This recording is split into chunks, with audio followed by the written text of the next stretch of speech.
கடைசியாக 1996ஆம் ஆண்டு பாகிஸ்தான் ஐசிசி தொடரை நடத்தியது.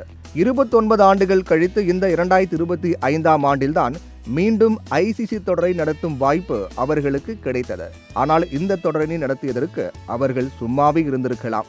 ஒருபுறம் இந்தியா ஃபைனலுக்கு முன்னேறியதால் தொடரை நடத்தினாலும் சொந்த மண்ணில் அவர்களால் இறுதிப் போட்டியை நடத்த முடியவில்லை. மற்றொரு புறம் இந்தியா துபாய் மண்ணில் விளையாடியதால் அதற்கும் கையில் இருந்த பணம் கொடுக்க வேண்டிய சூழல். இது மட்டுமின்றி மழையால் 3 மேட்ச்கள் ரத்தானதால் அதற்கும் டிக்கெட் பணத்தினை திரும்ப அளித்துள்ளனர்.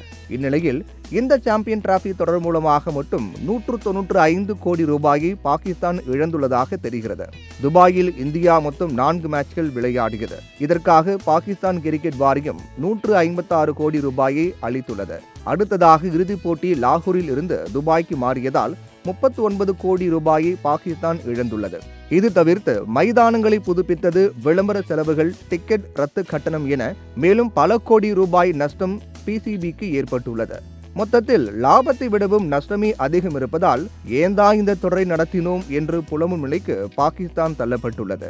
இவ்வளவு நஷ்டமும் இந்தியாவால் ஏற்பட்டது என்பதால் ஐசிசி இதற்கு தக்க நடவடிக்கை எடுக்க வேண்டும் என்று பாகிஸ்தான் புகார் அளித்துள்ளதாம். ஆனால் பிசிசிஐ பகைத்துக் கொள்ளும் துணிவு ஐசிசிக்கு இல்லை என்பதால் பாகிஸ்தான் அளித்த புகாரின் நிலை கிணற்றில் போட்ட கல் போல்தான் என்பது குறிப்பிடத்தக்கது.